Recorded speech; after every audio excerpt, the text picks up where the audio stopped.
Ngayong Biyernes sa Daily Info, dating alkalde ng Marawi City na si Fahad Salik arestado sa isang checkpoint sa Villanueva, Misamis Oriental. Dating alkalde, financer umano ng Maute Brothers ayon sa mga otoridad. Armed Forces of the Philippines tiniyak na sapat ang ipinatutupad na seguridad para kay Kayamora Maute sa Camp Bagong Diwa sa Taguig City. Department of Foreign Affairs kumikilos na para iligtas ang 9 na Pinoy na pinatawan ng parusang kamatayan sa bansang Malaysia. Department of Health pinaalalahanan ang mga school canteen na sumunod sa Green, Yellow, Red Food Guidelines ng Department of Education. At Meralco, may malaking bawas singil sa kuryente ngayong buwan. Kung magkano, alamin.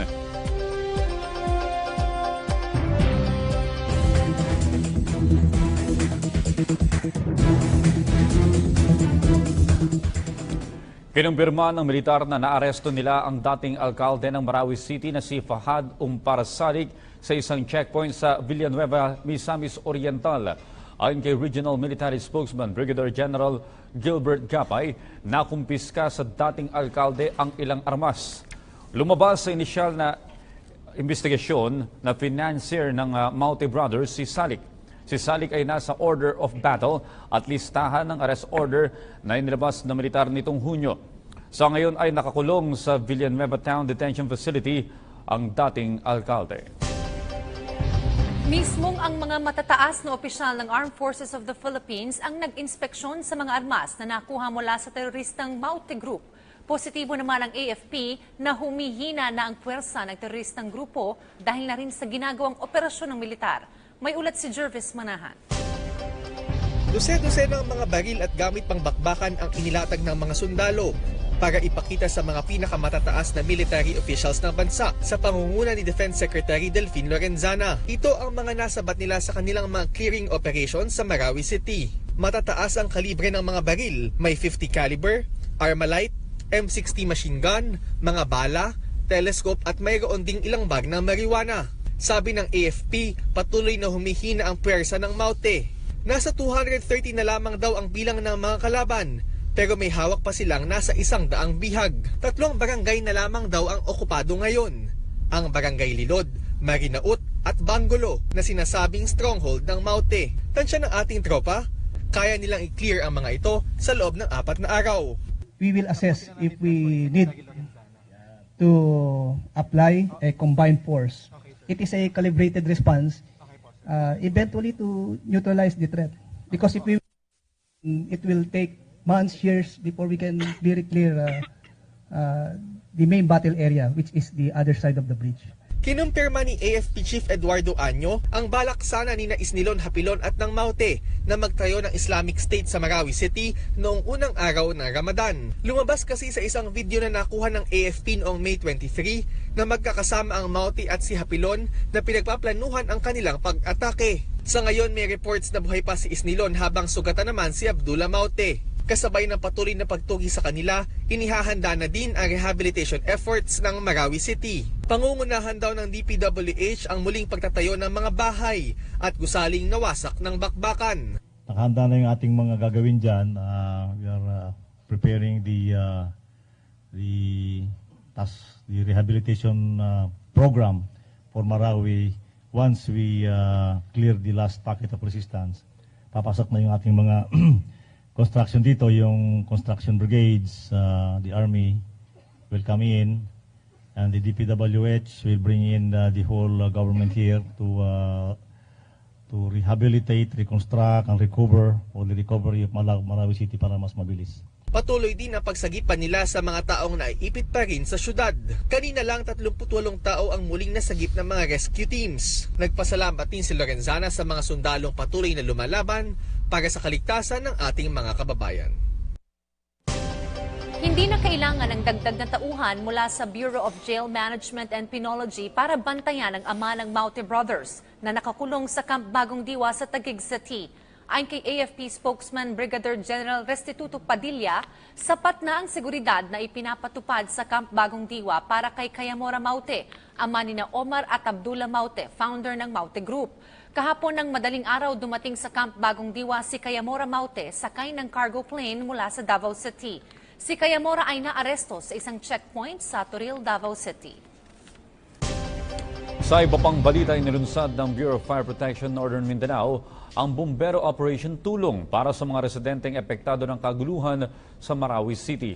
Namahagi ang mga bumbero ng mga ready-to-eat foods sa mga bakwit na nasa evacuation center sa Iligan City. May report si Ruby Leonora Balistoy ng Philippine Information Agency Command Center, Iligan City. Nag-ambag-ambag ang Bureau of Fire Protection upang makatulong sa higit 30,000 pamilya ng mga bakwit na naiipit sa gitna ng kaguluhan sa Marawi City. Ayon kay Senior Superintendent Domingo Tambalo ng Bureau of Fire Protection Northern Mindanao, ang mga bumbero ay iisa sa pagtulong sa mga kababayang bakwit na kasalukuyang nakasilong sa mga evacuation center sa Iligan City. Anya, ito ay bahagi ng Bumbero Operation Tulong na inilunsad ng kanilang ahensya nang magsimula ang Marawi crisis. Hindi naman importante yung halaga eh. Dito siya nagagaling sa puso natin para pakita natin sa ating mga sambayanan dito sa Mindanao na iisa lang tayo, kaya magsama-sama tayo. Kabilang sa mga relief goods na ipinamamahagi ng mga bumbero ay ang ready-to-eat foods gaya ng corned beef, noodles, kape, sardinas at iba pang kagamitan para sa mga bakwit. Hinimok din niya ang iba't ibang ahensya at organisasyon na kung anuman ang pwede nilang maibigay tulad ng damit at tsinelas ay dapat ibigay na kaagad dahil ito ay isa sa mga agarang pangangailangan sa loob ng evacuation centers. Giit ni Tambalo, sabihin man ng iba na maliit lang ang tulong na ito, pero sa mga bumbero, ito ay malaking bagay upang mahikayat ang iba't ibang individual at organisasyon na magbigay rin upang magsilbing inspirasyon at maipakita na ang mga Pilipino ay iisa at kapag sama-sama, kayang-kaya. Para sa bayan, Ruby Leonora Balistoy, Philippine Information Agency Command Center, Iligan City. Nilinaw ni House Speaker Pantaleon Alvarez na co-equal branch ng Kongreso ang Korte Suprema. Aniya, ibig sabihin nito, walang kapangyarihan ng kataas-taasang hukuman na diktahan ng Kongreso na magsagawa ng joint session hinggil sa martial law declaration sa Mindanao. Si Joy Gumatay sa detalye. Hindi maaaring diktahan ng Korte Suprema ang Kongreso na mag-joint session patungkol sa deklarasyon ng martial law sa Mindanao. Ito ang idiniin ni House Speaker Pantaleon Alvarez sa ilang kasalukuyan at dating opisyales ng pamahalaan na naghain ng petisyon sa Supreme Court para himukin ang Senado at Kamara na mag-convene sa isang joint session. Gusto ng grupo na masinsinang masuri ng lehislatura ang legalidad ng martial law proclamation ni Pangulong Rodrigo Duterte matapos ang mas pinatinding pag-atake ng Maute Group sa Marawi City. Pero paglilinaw ng House Speaker, walang kapangyarihan ang judiciary branch na utusan ang legislative branch dahil magkapantay o co-equal body ang dalawang nabanggit na sangay ng pamahalaan. Kalokohan yan, di ba? Kaya sabi ko, mag-aral muna, bumalik muna sila sa law books. Pag-aralan nila kung pwede bang gawin yan. Isa pa ni Alvarez, malino naman raw sa Korte Suprema na walang intensyon ng mayorya ng Kongreso na i-revoke ang deklarasyon ng batas militar sa Mindanao, kaya hindi na kinakailangan pang magsagawa ng joint session. Kampante ang House Speaker na hindi papatulan ng Korte ang naturang petisyon at mauuwi lamang ito sa pagbabasura sa loob ng 30 araw. Hindi ko nga alam sa kanila kung anong logic meron. Nagpasa na majority ng Senado supporting yung declaration ng martial law. Ngayon, mag-convene ka ng joint session. So anong pag-uusapan natin? Alam na natin kung anong desisyon. Ilan sa mga kasalukuyan at dating opisyales ng pamahalaan na nasa likod ng nabanggit na petisyon ay sila Senadora Leila de Lima, dating Senador Rene Sagisag at Wigberto Tañada, dating Commission on Human Rights Chair Eta Rosales at dating COMELEC Chair Christian Monsod. Para sa Bayan, Joy Gumatay. Positibo si Senador Panfilo Ping Lacson na hindi na magtatagal ang bakbakan sa Marawi City. Ayon sa Senador, ito'y dahil 70% sa lugar ang ngayon kontrolado na ng militar. Nanindigan naman si Lacson na tama lamang ang pagdideklara ng batas militar ni Pangulong Rodrigo Duterte sa Mindanao. May report si Sweden Velado. Hindi na aabot sa mahigit 60 araw ang bakbakan sa lungsod ng Marawi sa pagitan ng militar at grupong Maute. Ito ang tingin ni Senador Panfilo Lacson, kaya wala raw dahilan para palawigin ang 60 araw na idineklarang batas militar noong 23 ng Mayo sa buong Mindanao ni Pangulong Rodrigo Duterte. Yung armed forces, nasa mapping up operation.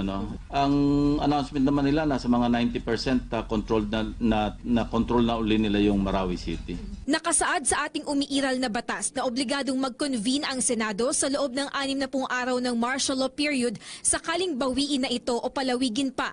Muli namang nanindigan si Lacson na tama lang na nagdeklara ng martial law sa Mindanao matapos mapanood ang video footage ng mga militante naghasik ng rebelyon sa Marawi kung saan kita kung paano nila pinlano ang pag-atake sa lungsod. Sa ilalim ng Article 134 ng Revised Penal Code, ang rebelyon ay paggamit ng armas laban sa gobyerno at pagsakop sa teritoryo nito. Ano ba yung justification sa pagdeklara ng martial law?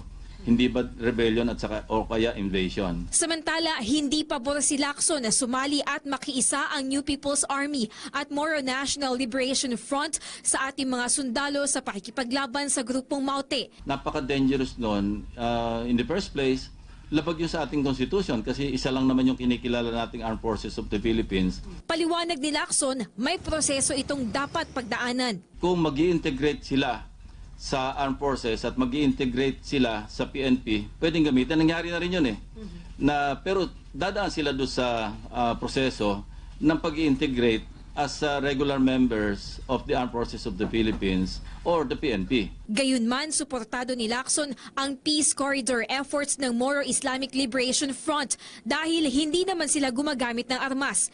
Ani Lacson, kung nais talagang tumulong ng NPA at MNLF, mainam kung magbibigay sila ng intelligence information, lalo pat kabisado rin nila ang lugar kung nasaan ang grupong Maute. Para sa Bayan, Sweden Velado. Patuloy ang pagtutulungan ng pamahalaan at Moro Islamic Liberation Front para sa pagtataguyod ng itinayong peace corridors sa Mindanao. Umaasa naman ang Bangsamoro Transition Commission na aprubahan ni Pangulong Duterte ang bagong Bangsamoro Basic Law. Si Marita Muaje sa detalye. Upang masiguro na makakarating ng mga tulong, ganoon na rin ang pagbibigay ng proteksyon sa mga sibilyang naapektuhan ng kaguluhan sa Marawi, nagtulungan ang pamahalaan at MILF upang magbukas ang tinatawag na Peace Corridor ayon kay Ms. Irene Santiago, Chair ng Government Implementing Panel for the Bangsamoro Peace Accords. Ayon kay Santiago, nauna nang binuksan ang Malabang sa Lanao del Sur. Because as you know, the area around Lake Lanao is also where many of our internally displaced have gone. And there is a rising food prices. One sack of rice is now 5,000 pesos. So it is important that we secure the passageway around the lake so that we can bring food assistance in and we can bring food prices down. May dalawang uri din ng peace corridors. Una ay ang para sa paglilikas ng mga sibilyan. Kasama na rito ang pagkuha sa mga labi ng mga namatay sa Marawi City.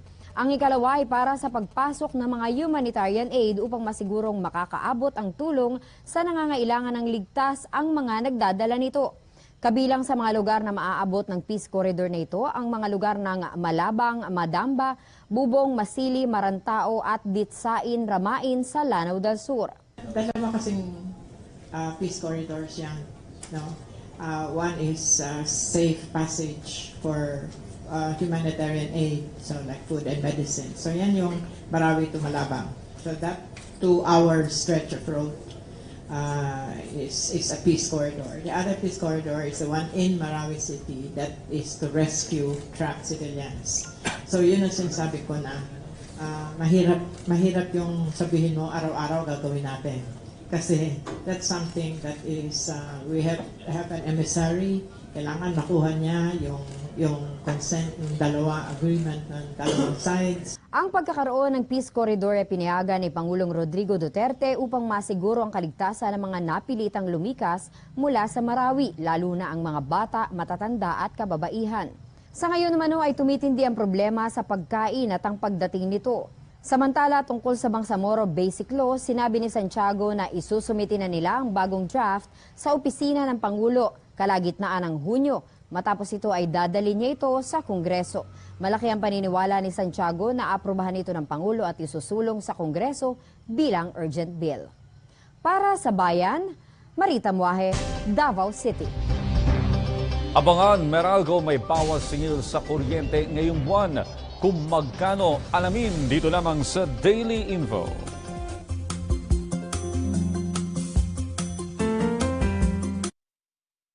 Ang programang ito ay hatid sa inyo ng GSIS. Maaasahan ng Lingkod Bayan.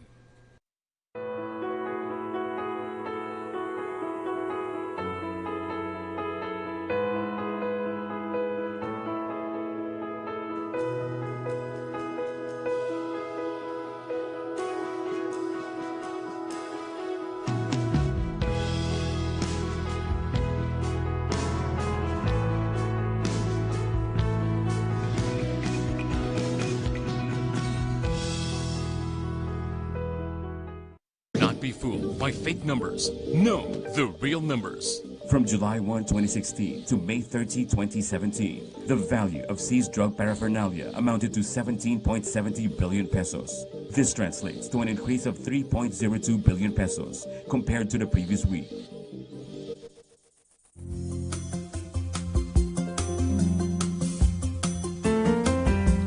Ibinaba ng Department of Justice ang kasong murder sa homicide laban sa mga police officers na pinamumunuan ni Superintendent Marvin Marcos. Ito'y kaugnay sa pagkakapatay kay Alberta Leyte Mayor Rolando Espinosa at isa pang inmate na si Raul Yap sa loob ng selda sa Baybay Sub-Provincial Jail noong nakalipas na taon. Una rito ay naghain ng petition for review ang mga akusado at sa resolusyong ipinarabas ng DOJ noong May 29, ipinag-utos sa public prosecution na amyendahan ng charge sheet sa korte kung saan ibinaba ang kasong murder sa homicide. Ipinunto sa resolusyon na planado ang pagkakapatay kay Espinosa. Ang kasong homicide ay ikinakaso kapag walang sapat na ebidensya sa sirkumstansya ng pagkakapaslang. Kumilos ng Department of Foreign Affairs upang mailigtas ang 9 na Pinoy na pinatawan ng parusang kamatayan sa Malaysia.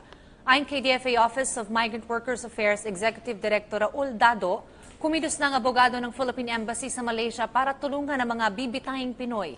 Kinilala ang mga ito na sina Datu Amir Bahar Hushin Kiram, Hulham Rashid, Virgilio Nemar Patulada, Muhammad Alam Patulada, Salik Ahmad Emali, Tani Lahad Dahi, Basad Manuel, Atik Husin Abubakar, Al-Wazir Osman at Ismael Yasin. Ang 9 na Pinoy ay hinatulan ng kamatayan dahil sa pagdeklara nila ng gyera laban sa hari noong 2013. Tinatayang nasa 70 katao ang nasawi sa naturang insidente. Nakahanda ang Department of Environment and Natural Resources na i-monitor ang planong pagpapatayo ng Nickelodeon Theme Park sa Coron, Palawan. Ayon kay Environment Secretary Roy Cimatu, mahalaga sa ganitong proyekto na mapangalagaan ang kalikasan at kapakanan ng mamamayan. Inatasan na ni Cimatu ang DNR Region 4B na makipag-ugnayan sa Department of Tourism, lokal na pamahalaan, mga katutubo at iba pang grupong nais protektahan ang likas na yaman ng Coron. Layo nitong hindi masira ang magandang karagatan ng Coron na dinadayo ngayon ng maraming turista. Nagbabalak ang Senado na lumipat sa pinaplanong gusali na ipatatayo sa bahagi ng Bonifacio Global City sa taong 2020. Ayon kay Senate Committee on Accounts Chairman Senador Ping Lacson, magiging iconic at pang-world class ang magiging gusali ng Senado, kaya't nais nilang maglunsad ng kompetisyon sa mga arkitekto sa buong mundo na magsumite ng kanilang disenyo. Paliwanag ni Lacson, nararapat lamang na magkaroon ng sariling gusali ang Senado dahil nakakahiyaan niyang mag-imbita ng mga mambabatas mula sa ibang bansa dahil sa luma na at hindi maayos na kondisyon ng kasalukuyang gusali ng Senado. Pangungunahan ni Pangulong Rodrigo Duterte ang ika-119 na anibersaryo ng Independence Day sa Lunes, June 12. Sisimulan ng Pangulo ang kauna-unahang flag-raising ceremony sa araw ng kasarilnan sa ilalim ng kanyang administrasyon sa Luneta sa Maynila. Ayon kay National Historical Commission of the Philippines o NHCP Chairman Dr. Rene Escalante, makakasama ng Pangulo sa simultaneous flag-raising ceremony ang mga opisyal ng pamahalaan kasama si Vice President Leni Robredo.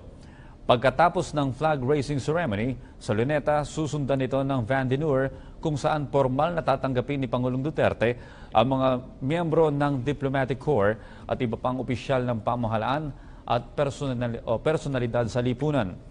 Sa hapon ay pangungunahan rin ng Pangulo ang cultural show at parada ng parangal sa Quirino Grandstand. May tema na Kalayaan 2017, pagbabagong sama-samang balikatin. Mahalaga ang mensahe ng pagdiriwang dahil na rin sa kasalukuyang hamon sa bansa, kasama na ang nangyayaring kaguluhan sa Marawi City. Puspuso na po ang ginagawang paghahanda ng mga ahensya ng pamahalaan para sa pagdiriwang ng ika-119 na anibersaryo ng Araw ng Kalayaan sa Lunes. Sa katunayan, simula ngayon ay may nakahanda ng aktibidad para sa ating mga kababayan. Si Pauline Requesto sa detalye.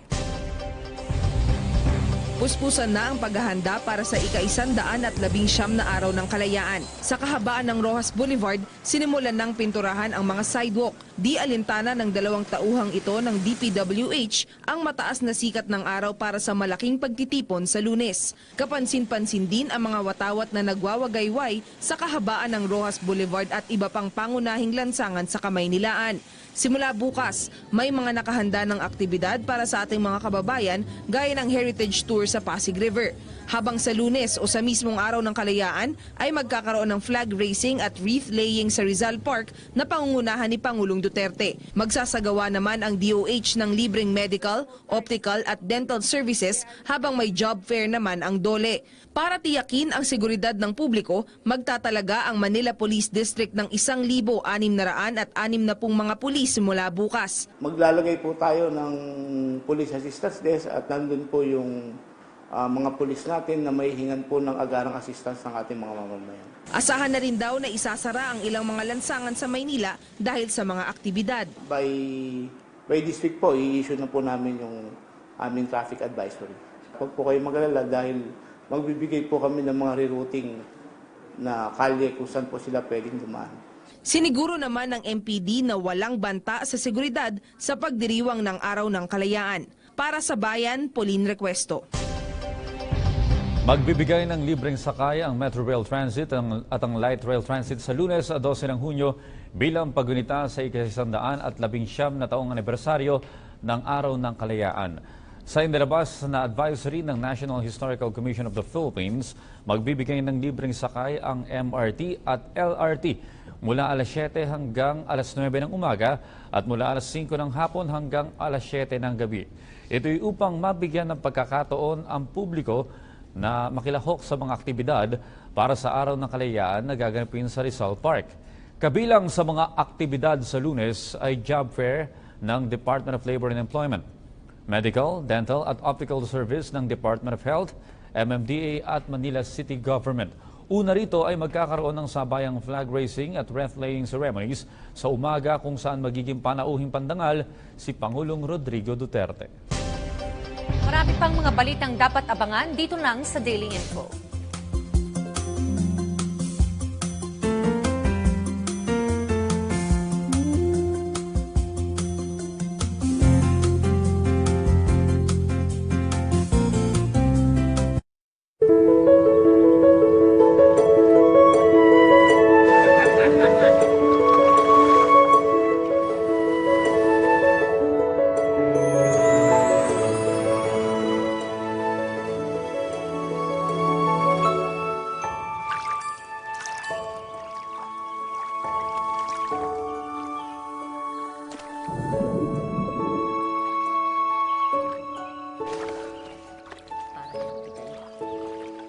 The fish are eating. So should you, anak.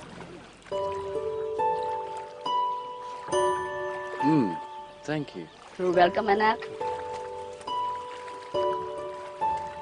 What does anak mean? It means my child.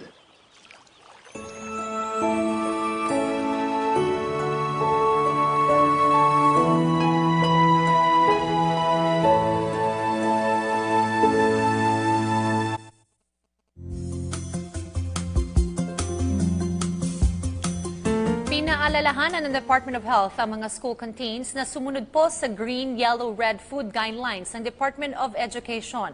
Ayon sa Supervising Health Program Officer ng DOH na si Luz Tagunicar, marapat na isaalang-alang ng mga school canteens ang DepEd Order No. 13 upang maituro sa mga estudyante ang magkaroon ng health eating habits. Alinsunod sa DepEd Order No. 13, hindi dapat mawala sa canteen ang mga green foods o mga pagkaing sagana sa sustansya at mababa sa fat, sugar at asin. 1 hanggang 2 beses naman sa isang linggo at dapat maliit lamang ang serving ng mga yellow food o mga pagkaing may mataas na fat, sugar at salt content. Habang bawal naman ibenta sa kantin ang mga red food o mga junk food at soft drinks. Dagdag pa ng DOH, makatutulong ang green, yellow, red food guidelines upang maiwasan ng mga mag-aaral na maging overweight at mga komplikasyon nito sa kalusugan. Inanunsyo ng Meralco ang mahigit pisong bawas singil sa kuryente ngayong Hunyo. Ito na ang ikalawang rollback mula noong nakaraang buwan kung saan 29 na sentimo ang tapyas na ipinatupad ng Meralco. May report si Ria Fernandez. Isa pa sa 4 na anak ni Fernando ang nasa kolehiyo, kaya napakalaking ginhawa para sa kanya nang i-anunsyo ng Meralco ang 1.43 pesos kada kilowatt-hour na bawas singil ngayong Hunyo. Ito ang pinakamalaking rollback ng kumpanya sa loob ng halos 8 taon. Makakadagdag sa pang-araw-araw namin na gastusin. Imbis na ititipid namin, magagamit namin sa pambagay.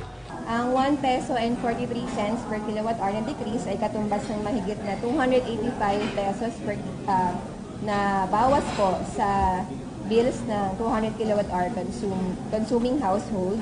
428 pesos naman sa 300 kilowatt-hour consuming households at halos 571 pesos para sa 400 kilowatt-hour consuming households at higit na 713 pesos naman para sa mga kabahayan na kumukonsumo ng 500 kilowatt-hour.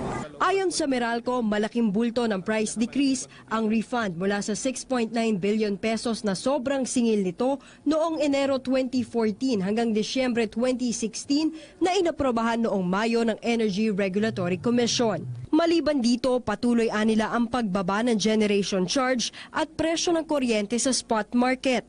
May epekto rin ang mababang transmission charge, buwis at iba pang gastusin. Pero bagamat hanggang Agosto ang refund ng Meralco, hindi pa rin tiyak kung magpapatuloy ang rollback.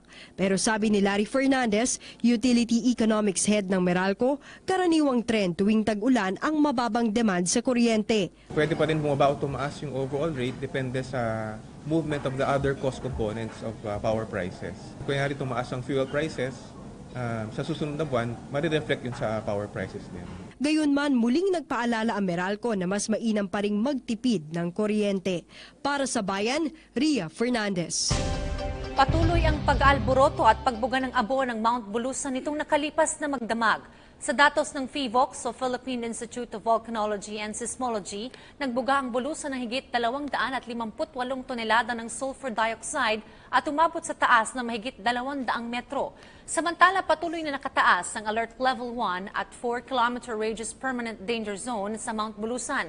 Ibig sabihin nito, bawal pong lumapit ang sinuman hanggang 4 na kilometro mula sa paanan ng bulkan.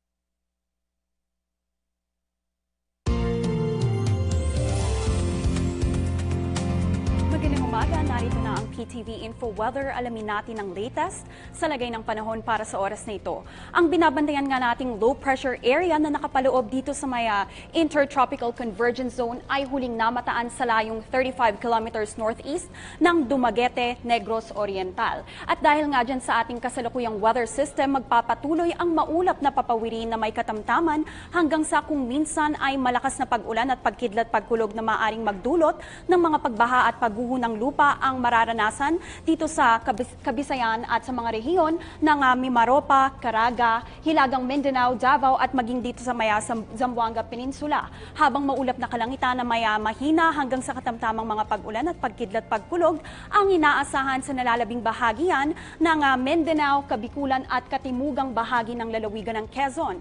Samantala, bahagyang maulap naman hanggang sa maulap na kalangitan na may pulupulong mga pag-ulan o pagkidlat pagkulog ang iiral dito sa Kamaynilaan at sa nalalabi pang bahagi ng bansa.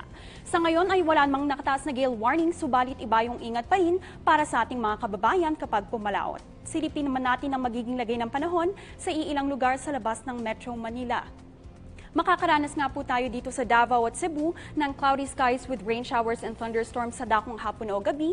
At dito naman po sa may SBMA o Olongapo maging sa Baguio at Tagaytay ay makakaranas dyan ng partly cloudy skies with isolated rain showers. Ang maximum high po natin dito sa Davao at Cebu ay maglalaro yan mula 24 hanggang 31 degrees Celsius, habang sa SBMA at Olongapo ay papalo ang temperatura dyan mula 26 to 33 degrees Celsius. Sa Baguio naman po, ang maximum high natin ay maglalaro mula 17 to 25 degrees Celsius, habang sa Tagaytay, ito ay papalo mula 21 to 31 degrees Celsius.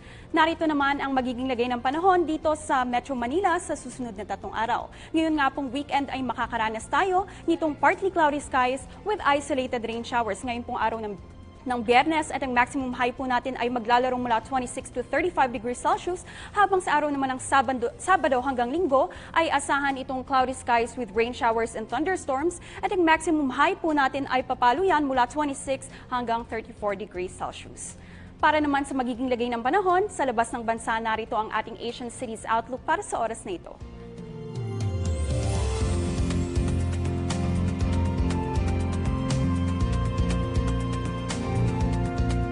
At yan ang latest mula sa PTV Info Weather. Ako si Trixie Jafar. Back to studio ng Daily Info.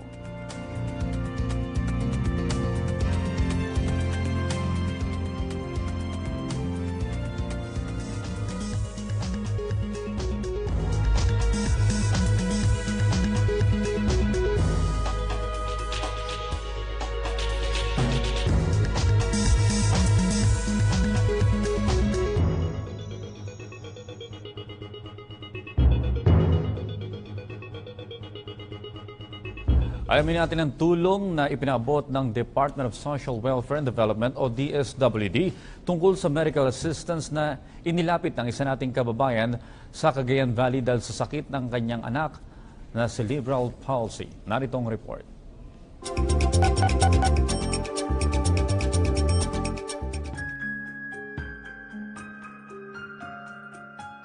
Mula Santa Ana, Cagayan Valley, sa Maynila nakarating ang mag-asawang Alcaraz para ipagamot ang kanilang 4 na taong gulang na anak na may cerebral palsy na si He Zenzen.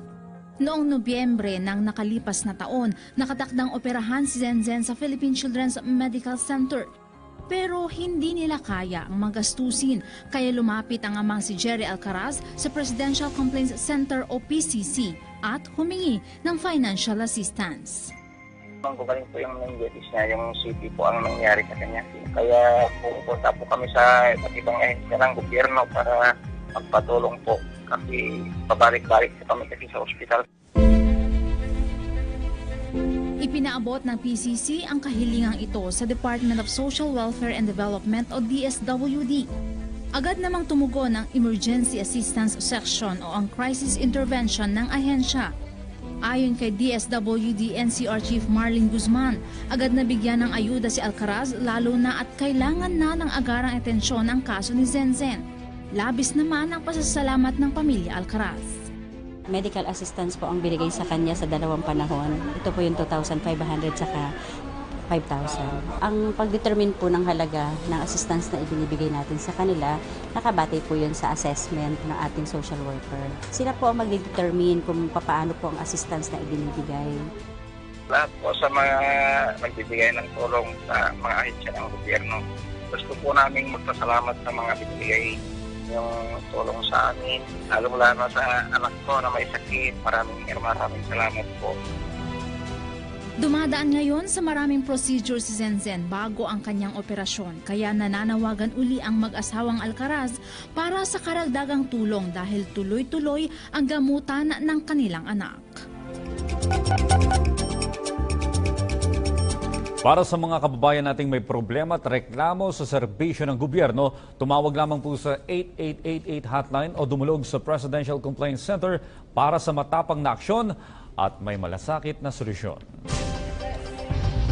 At dito po nagtatapos ang ating balitaan sa umagang ito. Naway nabusog po namin kayo sa praktikal na kaalaman. Magkita-kita tayo muli sa Lunes dito lang sa Daily Info para sa Bayan.